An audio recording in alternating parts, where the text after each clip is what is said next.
बिस्मिल्लाहिर्रहमानिर्रहीम। अस्सलाम वालेकुम डियर स्टूडेंट्स, मैं हूं आपका फिजिक्स टीचर आतिफ वकास और आज हम चैप्टर नंबर 13 इलेक्ट्रोमैग्नेटिज्म के एक कंसेप्चुअल क्वेश्चन पढ़ेंगे। इसमें सबसे पहला क्वेश्चन है कि force on a current carrying conductor in uniform B. ये आपने बताना है कि कोई करंट कैरिंग कंडक्टर है जो किसी यूनिफॉर्म मैग्नेटिक फील्ड के अंदर पड़ा हुआ है, उसके ऊपर फोर्स कितनी लगती है और किस चीज़ पे डिपेंड करती है। The force is given by this expression. हमने ऑलरेडी इसको एक्सप्लेन किया था पहले ही टॉपिक में, या शायद दूसरा टॉपिक था इस चैप्टर का। उसमें हमने बात की थी कि जब कोई करंट कैरिंग कंडक्टर किसी एक्सटर्नल मैग्नेटिक फील्ड के अंदर पड़ा होगा तो उसके ऊपर फोर्स लगेगी। फोर्स इसलिए लगेगी क्योंकि जब करंट किसी कंडक्टर के अंदर से पास होता है, जैसे ओर्स्टेड ने ऑब्जर्व किया था, तो उसके अराउंड मैग्नेटिक फील्ड डेवलप हो जाती है and that is the conductor becomes electromagnet। तो उस कंडक्टर को जब हम किसी एक्सटर्नल मैग्नेटिक फील्ड के अंदर रखते हैं तो फिर उसके ऊपर फोर्स लगती है। वो फोर्स डिपेंड करती है कि उस कंडक्टर के अंदर करंट कितना था। वो इस बात पे भी डिपेंड करती है कि जनाब उसकी लेंथ कितनी थी और उस एक्सटर्नल मैग्नेटिक फील्ड की स्ट्रेंथ क्या है। फिर ये इस बात पे भी डिपेंड करता है कि लेंथ और जो मैग्नेटिक फील्ड की स्ट्रेंथ है उन दोनों के दरमियान एंगल क्या बन रहा है। लेंथ यहाँ पर इसलिए वेक्टर लेते हैं, जब किसी वायर के अंदर करंट हो तो उसकी लेंथ को आप वेक्टर करें, वेक्टर एज्यूम करें। वजह यह है कि चूंकि क्रॉस प्रोडक्ट दो वेक्टर्स के दरमियान ही होता है और इससे जो रिजल्ट हमारे पास आएगा that is a force. Force is a vector quantity. So ये दो वेक्टर्स हैं, तो ये एल जो है आई एल करंट एलिमेंट होता है, यानी लेंथ वो लेंथ की जिसके अंदर करंट मौजूद हो, फिर हम उसको वेक्टर एज्यूम कर लेते हैं और उस वेक्टर का जब हम मैग्नेटिक फील्ड के साथ क्रॉस प्रोडक्ट लेते हैं तो हमें ये मिलता है। यहाँ से पता चल सकता है कि वो फोर्स जो उस वायर के ऊपर लगेगी एक्सटर्नल फील्ड की वजह से, उसका मैग्नीट्यूड किन किन चीज़ों पे डिपेंड करेगा और उसकी डायरेक्शन हम कैसे फाइंड करेंगे। डायरेक्शन जो है यहाँ पर मैंने यूनिट वेक्टर एन लिखा हुआ है। उसकी डायरेक्शन फाइंड करने के लिए, इस फोर्स की डायरेक्शन के लिए हम करते क्या हैं, हम या तो Fleming's left hand rule use करते हैं या फिर हम राइट हैंड पाम रूल या राइट हैंड रूल यूज़ करते हैं। फ्लेमिंग लेफ्ट हैंड रूल क्या है, देखें आप, अगर इस तरह कोई कंडक्टर पड़ा हुआ है कि जिसके अंदर करंट जो है इस डायरेक्शन में मूव कर रही है, इस केस में out of the white board, और मैग्नेटिक फील्ड की डायरेक्शन को हम इस फिंगर से शो करते हैं बी, एंड जो फोर्स इस कंडक्टर के ऊपर इस सूरत में लगेगी वो ऊपर की डायरेक्शन में होगी और उस फोर्स को हम थंब से शो करते हैं उसकी डायरेक्शन को। So it's a very simple rule. हम ऑलरेडी डिटेल से इसको डिस्कस कर चुके हैं इस टॉपिक के अंदर, तो आप ज़रा उसको भी रिविजिट कर ले। चूँकि ये एक शॉर्ट क्वेश्चन है, इसमें आपने सिर्फ उसके पॉइंट्स बताने हैं कि जनाब किन किन चीज़ों पे वो फोर्स डिपेंड करती है और फिर कब ज़्यादा होगी कब कम होगी। ये फिर थीटा के साथ आप उसको बता सकते हैं ये फोर्स कब ज़ीरो होगी, जब करंट ज़ीरो होगी, या उस मैग्नेटिक फील्ड की स्ट्रेंथ ज़ीरो होगी, या आपने कोई कंडक्टर रखा ही नहीं है, या फिर उस लेंथ और बी के दरमियान एंगल 0 या 180 है। तो वो सारे केसेस भी अगर एक एक पॉइंट आप लिख लें तो ये ज़्यादा बेहतर होता है अगर पेपर में आ जाता है तो। फिर इसके बाद ये जो दूसरा मैंने नीचे एक डायग्राम बनाई है, ये राइट हैंड रूल है या राइट हैंड पाम रूल है। ये भी बिल्कुल उसी तरह के रिजल्ट्स आपको देगा, लेकिन ये राइट हैंड है। डियर स्टूडेंट्स, इससे आप करना कैसे यूज़ करेंगे, अपनी हथेली को ऐसे पकड़ लें। ये जो फिंगर्स हैं आपकी, ये मैग्नेटिक फील्ड की डायरेक्शन को शो करेंगी। ये जो थंब है ये उस करंट की डायरेक्शन को शो करेगा जो उस कंडक्टर के अंदर फ्लो कर रही है, और ये जो पाम है आपका ये उस फोर्स को शो करेगा जो उस कंडक्टर के ऊपर लगेगी। अब चाहे इस रूल से करें जो आपने कुछ देर पहले फ्लेमिंग लेफ्ट हैंड रूल पढ़ा, या इस रूल से करें, दोनों सूरतों में आपको सेम रिजल्ट मिलेगा। तो अगर आप कोई ऐसी बुक यूज़ कर रहे हैं जिसमें बार बार ये रूल यूज़ किया गया है तो आपने कंफ्यूज नहीं हुआ कि इधर तो हम लेफ्ट हैंड की बात कर रहे हैं, तो ये दोनों आप यूज़ कर सकते हैं। डिपेंड करता है कन्वीनियंस क्या है, आप किसको ज़्यादा बेहतर तौर पर समझते हैं। दोनों के रिजल्ट्स एक जैसे होंगे। लेकिन ये जो पहले मैंने यूज़ किया है फ्लेमिंग लेफ्ट हैंड रूल, ये टेक्स्ट बुक में चूंकि ऑलरेडी यूज़ हुआ है। और दूसरी बात ये है कि फ्लेमिंग का right hand rule next chapter में आप लोग पढ़ेंगे, तो इसलिए ये फिर मेरे हिसाब से ज़्यादा मुनासिब रहेगा। जो ब्लैक से मैंने बनाया यानी फ्लेमिंग लेफ्ट हैंड रूल, आप इसको यूज़ किया करें। ये सिर्फ इसलिए बताया कि कहीं पे इसको देख लें तो कंफ्यूज ना हो। फ्लेमिंग का जो राइट हैंड रूल है वो फिर थोड़ा सा इससे डिफरेंट है। वो उसमें ये है कि चूंकि यहाँ पर हमें करंट मालूम है और उसकी वजह से हम फोर्स की बात कर रहे हैं, यानी इलेक्ट्रिकल एनर्जी मालूम है या इनपुट इलेक्ट्रिकल एनर्जी है और output some sort of mechanical energy है, जैसे मोटर्स वगैरह में जहाँ पर इलेक्ट्रिसिटी कंज्यूम होती है वहाँ पर ये रूल यूज़ करते हैं। और जहाँ पर इलेक्ट्रिसिटी जनरेट होती है जैसे जनरेटर्स हैं, डायनामोज हैं, वहाँ पर फिर फ्लेमिंग्स का राइट हैंड यूज़ करते हैं, राइट हैंड रूल। बिल्कुल इसी तरह से हम राइट हैंड बना लेते हैं। वही डायरेक्शन जो है, ये जो मिडल फिंगर है ये करंट की डायरेक्शन शो करेगा। जो आपके पास आपकी ये पॉइंटिंग फिंगर है ये आपको मैग्नेटिक फील्ड की डायरेक्शन में पॉइंट करनी है। फिर फोर्स की जो डायरेक्शन है that would B shown with your thumb, but in case of electricity generation we use right hand, in case of consumption of electricity that we use left hand, Motors वगैरह में। Next question जो है वो ये है कि दो parallel current carrying wires हैं और उनके अंदर से करंट फ्लो कर रहा है, तो वो एक दूसरे के ऊपर फोर्स लगाते हैं, उस फोर्स का नेचर क्या होगा। देखिए अब ये डिफरेंट केसेस बन सकते हैं। एक सिनारियो ये बन सकता है कि उन वायर्स के अंदर करंट जो है एक ही डायरेक्शन में जा रही है, यानी यहाँ से पॉजिटिव है लेफ्ट साइड पर और इस साइड पर कोई नेगेटिव है, तो हम उसकी डायरेक्शन करंट की पॉजिटिव से नेगेटिव लेते हैं। याद रहे डियर स्टूडेंट्स, इन सारे रूल्स के अंदर जो करंट आप यूज कर रहे हैं that is conventional current, that is always from positive terminal of a battery to a negative terminal. So current in this coil is in this direction from left to right, and current in this wire is in also in the same direction from left to right. What we do, if we know the direction of current, फिर वो Oersted ने जो observe किया था right hand rule, इसमें ये होगा कि इसकी जो मैग्नेटिक फील्ड होगी वो राइट हैंड रूल से हम यूज करेंगे, फाइंड करेंगे, एंड दैट इज एक साइड से वो फील्ड इंटर होगी और दूसरे साइड से वो फील्ड जो है इमर्ज होगी। ठीक है, the same happens with the other conductor, उसका भी यही हिसाब होगा, एक साइड से फील्ड इमर्ज होगी और इंटर होगी और एक साइड में वो यहाँ से इमर्ज होगी, यहाँ भी इंटर होगी, यहाँ से इमर्ज होगी। यहाँ से क्रॉस से मैं वो डायरेक्शन शो कर रहा हूँ। कई दफ़ा मैंने आपको ये बात बताई है मुख्तलिफ लेक्चर्स के दौरान कि क्रॉस से मेरा मतलब ये होता है कि इन टू द पेज कोई वेक्टर जा रहा है। ठीक है, तो उसको मैं क्रॉस से शो कर रहा हूँ और जो आउट ऑफ द पेज होता है उसको मैं डॉट से शो कर रहा हूँ। तो अब देखें यहाँ बड़ी ज़बरदस्त सी सिचुएशन बन गई है।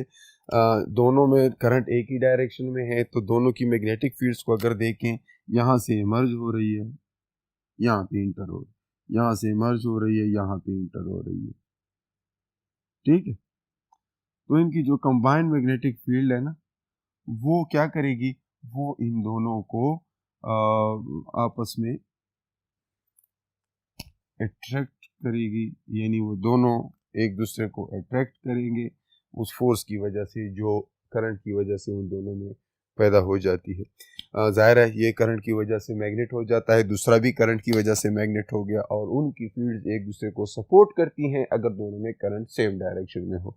अब अगर सिनारियो डिफरेंट हो जाए, आप करंट की डायरेक्शन अपोजिट कर दें, यानी क्वेश्चन इस तरह आ जाए कि जनाब एक में current from left to right है, दूसरे में current from right to left है, देन फिर क्या होगा, तो फिर ऐसे केस में आपने ये लिख लेना है कि वो दोनों एक दूसरे को रिपेल करेंगे। वजह ये है कि उनका जो है, अगर इसमें करंट राइट साइड पे जा रही है ऊपर वाले में, तो उसका तो फिर वही सीन होगा जो पहले था, यानी इस साइड से क्रॉस इंटर हो जानी है फील्ड में और इधर से निकलनी है। ठीक, similarly if you see the next wire, उसमें करंट इधर से जा रही है, चूंकि इस दफा मैं कह रहा हूं कि वो दोनों अपोजिट डायरेक्शन में है, तो उसका क्रॉस अंदर की तरफ होगा और डॉट बाहर की साइड, वही right hand rule, but this time I am pointing my thumb in left direction, so ये सीन होगा। आपके पास ये दोनों वायर्स एक दूसरे को रिपेल करेंगी, ठीक है, क्योंकि सेम लाइक जो है पोज दे रिपेल, यहाँ पर कोई ऐसा केस नहीं बन रहा, यहाँ पर दोनों एक डाइवर्ज होंगे, यानी एक दूसरे को रिपेल करेंगे जब करंट की डायरेक्शन उनमें अपोजिट होगी। कभी कभी वो इस तरह भी कह देते हैं कि एक इलेक्ट्रॉनिक करंट है और दूसरा जो है वो कन्वेंशनल करंट है। अगर इलेक्ट्रॉनिक करंट और कन्वेंशनल करंट दो वायर्स में अपोजिट डायरेक्शन में जा रहे हैं तो वो फिर अट्रैक्ट करेंगे, क्योंकि इलेक्ट्रॉनिक और conventional current already opposite direction में होते हैं। तो अगर वो उसको अपोजिट डायरेक्शन में बताए तो इसका मतलब है they both are conventional in same direction और both are electronic in same direction. तो इसको भी ज़रा जहन में रखें कि क्वेश्चन वो पूछ क्या रहा है। अगर दोनों इलेक्ट्रॉनिक्स हैं सेम डायरेक्शन में वो अट्रैक्ट करेंगे, अपोजिट डायरेक्शन में रिपेल करेंगे। दोनों कन्वेंशनल है सेम डायरेक्शन में अट्रैक्ट करेंगे, अपोजिट डायरेक्शन में रिपेल करेंगे। एक इलेक्ट्रॉनिक है दूसरा कन्वेंशनल करंट है तो फिर जो है अपोजिट डायरेक्शन में अट्रैक्ट करेंगे और सेम डायरेक्शन में वो रिपेल करेंगे। नेक्स्ट जो क्वेश्चन है उसकी तरफ जाते हैं। उसमें वो पूछ रहा है कि force on a charge particle in uniform magnetic field B. जब चार्ज पार्टिकल को यूनिफॉर्म मैग्नेटिक फील्ड में इंटर करते हैं तो उसके ऊपर फोर्स क्या लगेगी। once again it's very simple and we discussed it in details in lecture number 5. so आप वो लेक्चर दोबारा देख सकते हैं अगर आपने नहीं देखा या इसको नहीं समझे। वहाँ पर हमने बात की थी कि F is equal to q into v cross B. अब यहाँ पर once again left hand rule use करेंगे हम डायरेक्शन बताने के लिए, और मैग्नीट्यूड के लिए हमें ये सारा फार्मूला मालूम है। क्यू ज़्यादा होगा उस पार्टिकल के ऊपर तो उस पर ज़्यादा फोर्स लगेगी, यानी उसकी वेलोसिटी ज़्यादा होगी तब भी उस पर ज़्यादा फोर्स लगेगी। मैग्नेटिक फील्ड स्ट्रांग होगी तब भी उसके ऊपर ज़्यादा फोर्स लगेगी। एंड फाइनली वो जिस फील्ड के अंदर इंटर हो रहा है अगर उसकी वेलोसिटी और उस मैग्नेटिक फील्ड दोनों की डायरेक्शन एक दूसरे के परपेंडिकुलर हैं तब भी उनकी जो है उसकी उसकी उसकी उसके ऊपर फोर्स जो है वो कोई और होगी, और अगर वो परपेंडिकुलर नहीं है तब कुछ और फोर्स लगेगी। तो ये सारे केसेस आप बता सकते हैं एंड आई नो कि आप ये जानते होंगे बिकॉज हमने काफ़ी डिटेल से इसको डिस्कस किया है। बस ये सिर्फ याद रहे इस यहाँ पर भी लेफ्ट हैंड रूल यूज़ होगा जो यहाँ पर हमने डिस्कस किया है। लेकिन फिर ऐसे केस में ये जो आपकी मिडिल फिंगर है ये शो करेगी वेलोसिटी की डायरेक्शन को इंस्टेड ऑफ करंट। तो जब चार्ज पार्टिकल की हम बात कर रहे हैं तो ये फिंगर वेलोसिटी को शो करेगी एंड बाकी जो है वही सेम रूल है। तो उस फोर्स की डायरेक्शन जो है that is perpendicular to both the velocity of that charge particle and the direction of magnetic field, उन दोनों के परपेंडिकुलर इसका रिजल्ट होगा। और वो क्रॉस प्रोडक्ट का रिजल्ट ऑलरेडी आप जानते हैं कि उन दोनों वेक्टर्स के प्लेन के परपेंडिकुलर होता है। देन नेक्स्ट जो क्वेश्चन है, इलेक्ट्रॉन बीम है वो किसी मैग्नेटिक फील्ड में इंटर होगी तो उसके ऊपर क्या फोर्स लगेगी। Once again the force is q v B sine theta and if it is an electron beam तो उस इलेक्ट्रॉन बीम के केस में क्यू जो है that would be an e. n in this case is number of electrons in that beam and E is charge on an element individual electron. So इसको elementary charge भी कहते हैं और मैंने माइनस साइन लगाया है सिर्फ इसलिए ताकि आपको बता सकूं कि ये मैं इलेक्ट्रॉन की बात कर रहा हूँ। डियर स्टूडेंट्स यहाँ पर भी मैंने Ne लिखा है इंस्टेड ऑफ Q क्योंकि QNE है, चार्ज क्वांटाइज होता है जितने इलेक्ट्रॉन उस बीम में मौजूद है, बस मैंने उनकी तादाद लिखी है n से शो किया है और सेम प्रोसीजर होगा सिर्फ Q की जगह मैंने उसको लिखा है। एक बात याद रखें कि जब आप इलेक्ट्रॉन की मोशन की बात कर रहे हैं तब आपने वेलोसिटी की डायरेक्शन को उसके अपोजिट लेना है, क्योंकि हमने ये जो रूल डिस्कस किया है ये किसी पॉजिटिव चार्ज पार्टिकल के लिए मैंने कहा था कन्वेंशनल हम पॉजिटिव चार्ज ही लेते हैं। तो साइक्लोट्रॉन के अंदर हम अमूमन पॉजिटिव चार्जेस को एक्सेलरेट करते हैं, इलेक्ट्रॉन्स वगैरह को हम बीटा ट्रान के अंदर हम जो है एक्सेलरेट करते हैं। जो इस तरह का सिस्टम होता है, इसमें यूनिफॉर्म मैग्नेटिक फील्ड के अंदर उस चार्ज पार्टिकल को परपेंडिकुलरली इंट्रोड्यूस किया जाता है एक्सेलरेट करने के लिए। एंड देन नेक्स्ट जो क्वेश्चन है, that is path of a charged particle entering in a magnetic field with an arbitrary angle. Well, what would be path of that charged particle if it enters in the magnetic field perpendicularly or parallel or with making some any other angle? तो तब उसके ऊपर force क्या लगेगी, यानी ये arbitrary angle के बारे में पूछ रहा है कि किसी भी एंगल से, आई डोंट नो कि कौन सा एंगल है, लेकिन जनरली वो पूछ रहा है कि किसी भी एंगल से अगर हम इसको इंट्रोड्यूस करें मैग्नेटिक फील्ड के अंदर तो क्या इफेक्ट होंगे। मैं चूँकि ऑलरेडी वहाँ पे नेक्स्ट बोर्ड पे जाकर वो साइक्लोट्रॉन फ्रिक्वेंसी की लिए एक्सप्रेशन निकालूंगा, तो वहाँ पर आप देख लेंगे कि सर्कुलर पाथ में वो घूमने लगेगा अगर तो हम उसको परपेंडिकुलरली इंटर करें, और अगर बिल्कुल parallel to the field of parallel to the external field है, मैग्नेटिक फील्ड के बिल्कुल पैरेलल है, तो उस पर कोई फोर्स नहीं लगेगी, बिकॉज साइन थीटा फिर उस केस में जीरो हो जाएगा, q v B sine of zero is zero, या एंटी पैरेलल है तब भी जीरो हो जाएगा। हाँ 90 एंगल से जाएगा तो फिर सर्कुलर पाथ अडॉप्ट कर लेगा। मैंने आपको बताया था कि मैग्नेटिक जो फील्ड है वो जब किसी चार्ज पार्टिकल के ऊपर मोशन में जो होता है उसमें फोर्स लगाती है तो सिर्फ उसकी डायरेक्शन चेंज कर सकती है, उसके मैग्नीट्यूड को इफेक्ट नहीं कर सकती। हाँ मैग्नीट्यूड को इफेक्ट कर सकती है अगर वहाँ पर इलेक्ट्रिक फील्ड मौजूद है, इलेक्ट्रिक फील्ड फिर उसको एक्सेलरेट करेगी तो उसके मैग्नीट्यूड और डायरेक्शन दोनों को चेंज कर सकती है। बट सिंस यहाँ पर सिर्फ मैग्नेटिक फील्ड की बात हो रही है तो वो की हुई भी साइन थीटा से हम करेंगे, और साइन थीटा से पता चलता है कि जब 0 है या 180 है, दोनों सूरतों में वो पाथ रेक्टिलिनियर होगा, उसी पाथ पे जाएगा, कोई इफेक्ट नहीं होगा मैग्नेटिक फील्ड का। And if the angle is 90 degree then it start moving in a circular path, uniform circular होगी अगर फील्ड यूनिफॉर्म है और वो परपेंडिकुलरली इंटर हो रहा है। हाँ अगर कोई अदर एंगल है, न 0 है न 90 है न 180 है, any arbitrary angle between 0 and 90, then the path would be helical। और हेलिकल पाथ किस तरह होगा, फॉर एग्जांपल इस डायरेक्शन में वो क्या करेगा, हेलिकल पाथ पे जाने लगेगा, यानी आगे की तरफ जाएगा, हेलिक्स। ठीक है, तो एक ही सर्कल नहीं होगा, वहीं पर मुस्तकिल तौर पे नहीं रहेगा बल्कि आगे की तरफ जाएगा और सर्कुलेट भी करता जाएगा, इसको हेलिकल पाथ कहते हैं। एंड देन क्वेश्चन है कि एक इलेक्ट्रॉन किसी रीजन में हमने इंट्रोड्यूस किया और उस पर कोई डिफ्लेक्शन नहीं हुई, वो कहीं भी डिफ्लेक्ट न हुआ, क्या इसका मतलब ये है कि उस फील्ड के अंदर भी ज़ीरो है?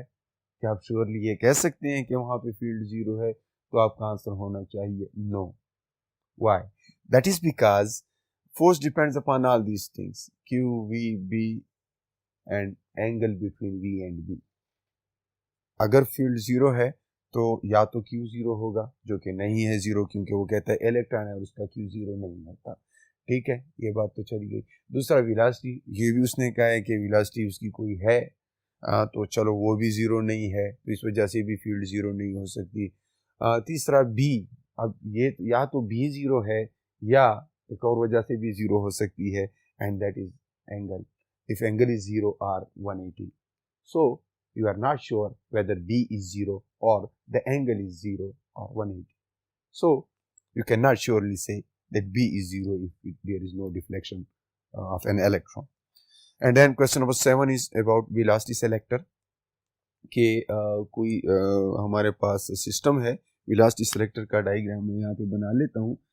इसमें दो फील्ड्स होते हैं, मैं यहाँ पर एक नॉर्थ और एक साउथ, ये दो फील्ड्स बना रहा हूँ। ठीक है, और उनके दरमियान कोई मैग्नेटिक फील्ड होगी, नॉर्थ से साउथ में बना रहा हूँ। ठीक है, अब मैं एक इलेक्ट्रिक फील्ड बिल्कुल इसके परपेंडिकुलर बना रहा हूँ, and that is from here the positive terminal to here the negative terminal, positive terminal से नेगेटिव टर्मिनल की तरफ एक इलेक्ट्रिक फील्ड भी मैंने बनाई। ठीक है, अब ये दोनों फील्ड्स जो हैं आपस में अगर एक जैसे यूनिफॉर्म मैग्नेटिक फील्ड और परपेंडिकुलर हो, तो अब इस सिस्टम के अंदर मैं यहां से कोई चार्ज पार्टिकल इंट्रोड्यूस करता हूं, बल्कि चार्ज पार्टिकल स्प्रे कर देता हूं जिनकी मुख्तलिफ वेलोसिटी है, और वहां से इस सिस्टम से कौन से चार्ज पार्टिकल पास होंगे कि जिनकी वेलोसिटी E बाई बी के इक्वल होगी। एंड यही सिस्टम हम यूज करते हैं एज ए वेलोसिटी सेलेक्टर। हमारे पास बहुत ज़्यादा आइसोटोप्स होते हैं किसी मटेरियल के जिनका चार्ज एक जैसा होता है, और उनको हम क्या कर लेते हैं, एक मैग्नेटिक फील्ड और इलेक्ट्रिक फील्ड इस तरह हमने सिस्टम बनाया होता है, उसके अंदर से पास करते हैं। यहाँ पे कहीं पे कोई स्लिट चौड़ी होती है तो हम स्प्रे कर लेते हैं, और उनमें से वो पार्टिकल्स बाहर निकलते हैं, आइसोटोप से जो भी आयंस आप उसमें डालते हैं वो पार्टिकल्स बाहर निकलते हैं जिनकी वेलोसिटी ये होती है, वो डिफ्लेक्ट हुए बगैर निकल जाते हैं। तो ये वेलोसिटी सेलेक्टर होता है। इस तरीके से हम वेलोसिटी सेलेक्ट करते हैं, एक खास वेलोसिटी के पार्टिकल्स को हम सेलेक्ट करते हैं। एंड देन अगर एक इलेक्ट्रॉन है और वो किसी फील्ड के अंदर इंटर होता है तो उसके ऊपर एक फोर्स लगेगी, and once again that force would be QVB या NeVB, Ne for beam of electrons, minus sign भी मैंने लिखा है। बट वहाँ पर यहाँ पर वो कह रहा है कि इलेक्ट्रिक फील्ड भी एक रीजन में मौजूद है, वहाँ पर मैग्नेटिक फील्ड भी मौजूद है, और उसके अंदर हम चार्ज पार्टिकल को parallel to the magnetic field enter करते हैं, मैग्नेटिक फील्ड के पैरेलल, और इलेक्ट्रिक फील्ड के भी पैरेलल है, क्योंकि इस केस में उसने ये नॉर्थ है ये साउथ है, एट द सेम टाइम ये पॉजिटिव भी है और ये नेगेटिव। ठीक है, तो क्या कर रहा है, यहां से field lines, electric field lines है लेफ्ट टू राइट, और left to right magnetic field lines भी है। अब एक चार्ज पार्टिकल है, इलेक्ट्रॉन है, जिसकी कोई वेलोसिटी है, और उसको हम यहां पर इस फील्ड के अंदर रिलीज करते हैं। अब इसकी वेलोसिटी अगर पैरेलल है, मैं इसको नॉर्थ से साउथ की तरफ पुश कर रहा हूँ, या साउथ से नॉर्थ अगर इलेक्ट्रॉन है तो वो साउथ से नॉर्थ की तरफ जाने की कोशिश करेगा, तो उसके ऊपर ये क्या इफेक्ट करेगा और ये क्या इफेक्ट करेगा। वो कहता है इसकी काइनेटिक एनर्जी को क्या हो जाएगा, तो काइनेटिक एनर्जी का ताल्लुक वेलोसिटी के साथ है, और काइनेटिक एनर्जी स्केलर है, that is square of velocity, dot product between velocity and velocity. So it is not going to effect the kinetic energy, क्योंकि magnetic field only changes the direction of velocity, and here there is no role of direction of velocity, so it is not going to move anywhere due to this force. That is because angle is zero. If angle is zero, this force gets zero, and if you see this here, अब ये electron है, इसलिए वो अगर north से south की तरफ हम इसको प्रोजेक्ट करते हैं, इसको थ्रो करते हैं, तो ये क्या होगा, ये आहिस्ता आहिस्ता स्लो होगा, इसकी काइनेटिक एनर्जी कम होगी। रीजन ये है कि चूंकि पॉजिटिव टर्मिनल से फील्ड नेगेटिव टर्मिनल की तरफ जाती है, और ये इलेक्ट्रॉन है तो ये चाहेगा कि पॉजिटिव की तरफ आए, लेकिन चूंकि हमने उसको एनर्जी दे के उस डायरेक्शन में कोई काइनेटिक एनर्जी दे के उसको साउथ की तरफ थ्रो किया है, तो ये क्या होगा, उसकी काइनेटिक एनर्जी में कमी आएगी because of only this force, electric force. ठीक है, so it would decelerate, its kinetic energy would decrease. ठीक है, and then we move to next question, that is about the cyclotron.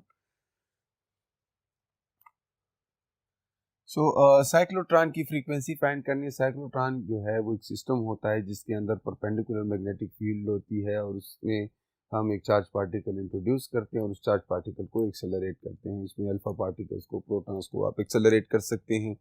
System यूं होता है कि एक मैग्नेटिक फील्ड होती है, मैं यहाँ पर उसको इनटू द पेज शो करता हूँ, यूनिफॉर्म एज्यूम कर लें, इसको क्रॉस से शो कर रहा हूँ, it means it is going into the white board, यहाँ से कहीं से आ रही है मैग्नेटिक फील्ड लाइंस और इस बोर्ड में, वाइट बोर्ड में इंटर हो रही है। और जो चार्ज पार्टिकल है, ये ब्लू एरो से मैंने इसकी डायरेक्शन शो की है कि इधर से हम उसको इंट्रोड्यूस कर रहे हैं उस फील्ड के अंदर, तो वो क्या होगा, इस सर्कुलर पाथ पे मूव करने लगेगा। ठीक है, तो वो जब इस सर्कुलर पाथ पे घूमेगा तो उसके ऊपर एक फोर्स इस डायरेक्शन में लगेगी, दैट इज एफ बी, जिसकी हम बात कर चुके हैं, that is q v b.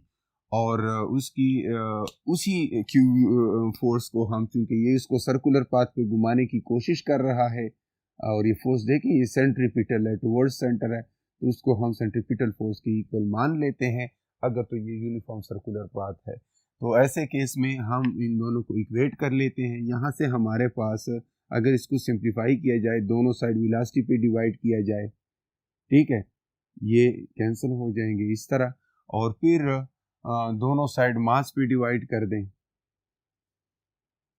और फिर दोनों साइड पे आप इसको क्या कर लें, आर से मल्टीप्लाई कर लें। ठीक है, मास ये कैंसिल हो जाएगा और आर इधर से कैंसिल हो जाएगा, तो हमारे पास रह जाएगी velocity, and that is q B are divided by m. ठीक है, ये वेलोसिटी है, लेकिन हमें फ्रीक्वेंसी चाहिए, और वेलोसिटी का एंगुलर वेलोसिटी के साथ जो रिलेशनशिप है वो आप जानते हैं, v is equal to R omega. So मैं सब्स्टिट्यूट कर लेता हूँ v की जगह आर ओमेगा, और Q B are divided by M उधर ही रहेगा। ठीक है, यहाँ तक कर लें तो आप दोनों साइड आर पे डिवाइड करें, आर कैंसिल हो जाएगा। फिर आप ये भी जानते हैं कि ओमेगा जो है दैट इज 2 पाई एफ, इसका फ्रीक्वेंसी के साथ ये ताल्लुक है, तो q b divided by m, ये फ्रीक्वेंसी हो जाएगी एंगुलर। इसी को आप सिंप्लीफाई करें तो frequency is q b divided by 2 pi m. Now this is the frequency of cyclotron, और उसका टाइम पीरियड इसका फिर रेसिप्रोकल हो जाएगा। ठीक है, तो इस तरीके से आप करते हैं। मैंने v की जगह आर ओमेगा पुट किया है। अब ये फर्स्ट ईयर में आपने लीनियर और एंगुलर क्वांटिटीज के दरमियान रिलेशनशिप में पढ़ा था। और दूसरा मैंने ओमेगा की जगह 2 पाई एफ पुट किया है।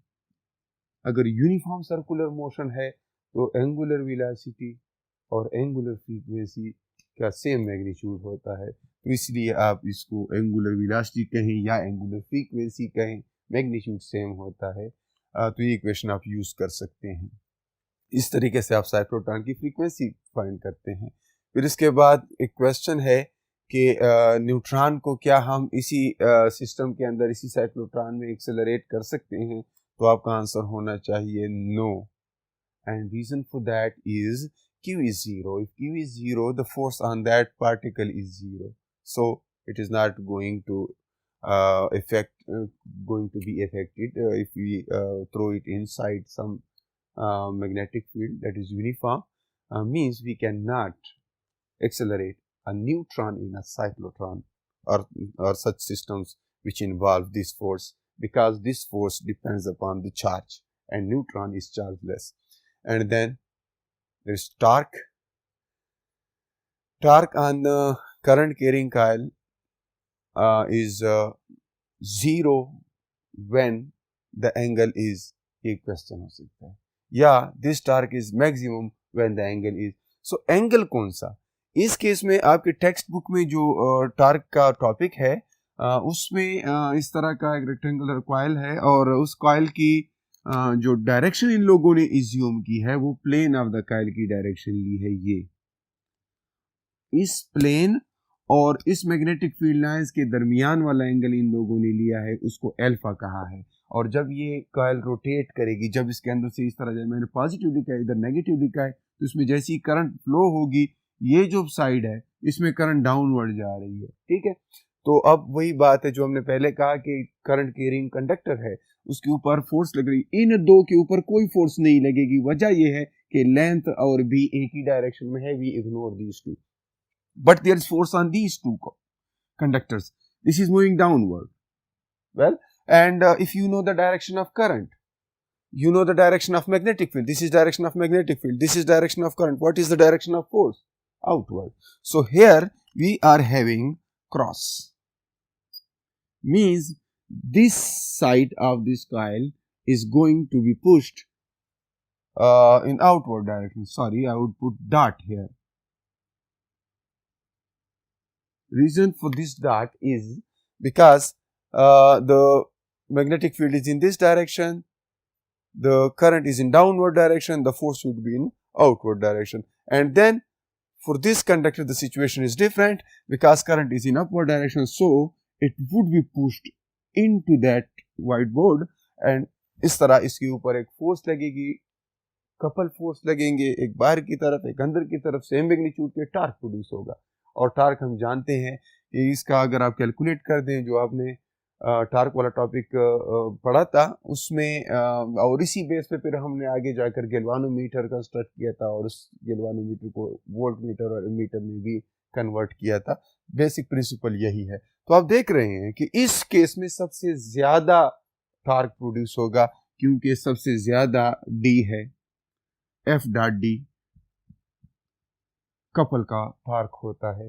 तो इनमें से एक फोर्स लें और ये डी उसके साथ मल्टीप्लाई कर लें। इस केस में डिस्टेंस इन दोनों में सबसे ज्यादा है, perpendicular distance.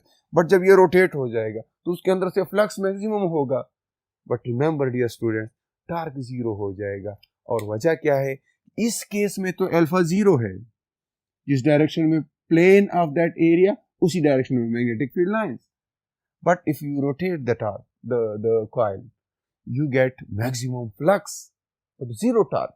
Why zero torque? Because ये एंगल फिर अब ऐसे हो जाएगा, ये जब हम इसको रोटेट करेंगे तो ये इस डायरेक्शन में फॉर एग्जांपल आ जाता है, इस तरह ये रोटेट हो जाता है, तो ये जो एंगल बन जाता है अभी मैग्नेटिक फील्ड और बी जो है P यानी प्लेन ऑफ द एरिया। अब plane of the area downward है, इस तरफ है आउटवर्ड, जबकि मैग्नेटिक फील्ड लाइंस तो वही है। अब इनमें एंगल 90 हो जाएगा। अब देख रहे हैं आप कि इसके अंदर से फ्लक्स तो मैक्सिमम हो गया, बट चूंकि अगर इस डायरेक्शन पे फोर्स लगाएं या उस डायरेक्शन पे फोर्स लगाएं, मोमेंट आर्म नहीं होगा। मोमेंट आर्म नहीं होगा तो टार्क ही प्रोड्यूस नहीं होगी। तो ऐसे केस में अब टार्क प्रोड्यूस नहीं होगी, जीरो टार्क होगा। तो ये सारी एक्सप्लेनेशन आप दे सकते हैं। क्वेश्चन अगर चेंज भी कर दें, वो मैक्सिमम टार्क पूछे, वो जीरो टार्क पूछे, वो कुछ भी कहे, तो आप इसी तरह से आप इसको एक्सप्लेन कर सकते हैं। शॉर्ट क्वेश्चन है, ज़्यादा डिटेल्स की ज़रूरत नहीं होती, लेकिन वो बुनियादी पॉइंट्स बताएं।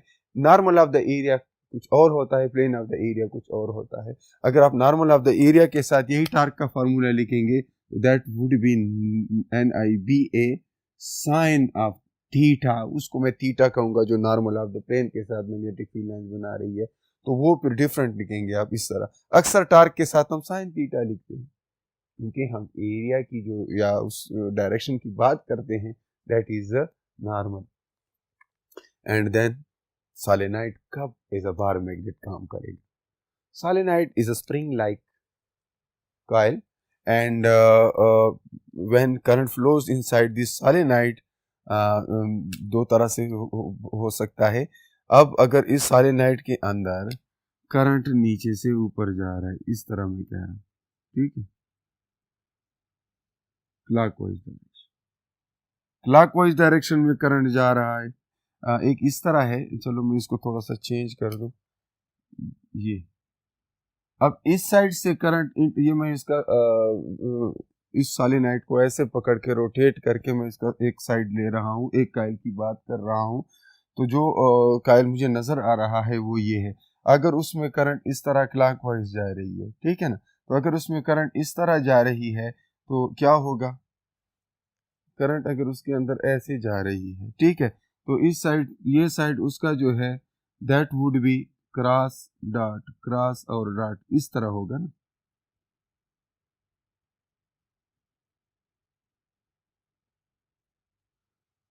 उस वायर के इस तरह।